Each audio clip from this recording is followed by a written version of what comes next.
हे आहे ठोकशाही न्यूज 24, जिथे आवाज दाबला जात नाही, अन्यायाविरुद्ध वाचा फोडणारे.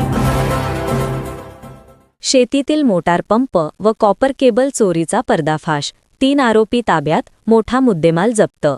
अहिल्यानगर जिल्ह्यातील घारगाव पोलीस ठाणे हद्दीत शेतकऱ्यांच्या शेतीवरील विद्युत मोटार पंप आणि कॉपर केबल चोरी करणाऱ्या टोळीचा घारगाव पोलिसांनी पर्दाफाश केला आहे. या प्रकरणात 3 आरोपींना ताब्यात घेण्यात आले असून मोठ्या प्रमाणात चोरीचा मुद्देमाल जप्त करण्यात आला आहे. दिनांक 16 फेब्रुवारी 2026 रोजी भोजदरी तालुका संगमनेर येथील शेतकरी महेश गणपत हांडे यांनी तक्रार दिली होती की त्यांच्या शेतातील मोटार पंप आणि कॉपर केबल अज्ञात चोरट्यांनी चोरून नेली. त्यानुसार घारगाव पोलीस ठाण्यात गुन्हा क्रमांक 40/2026 भारतीय न्याय संहिता कलम 303(2) अंतर्गत गुन्हा दाखल करण्यात आला.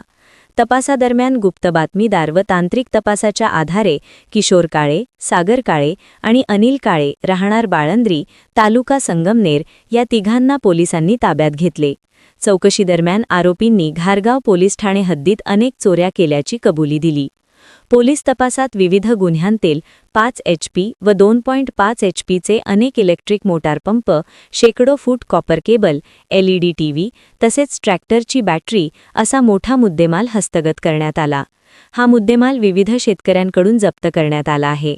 ही कारवाई पोलीस अधीक्षक यांच्या मार्गदर्शनाखाली सहाय्यक पोलीस निरीक्षक हेमंत थोरात व घारगाव पोलीस पथकाने यशस्वीरित्या पार पाडली असून पुढील तपास घारगाव पोलीस करत आहेत. ठोकशाही न्यूज 24 साठी शेख शफीक मनियार.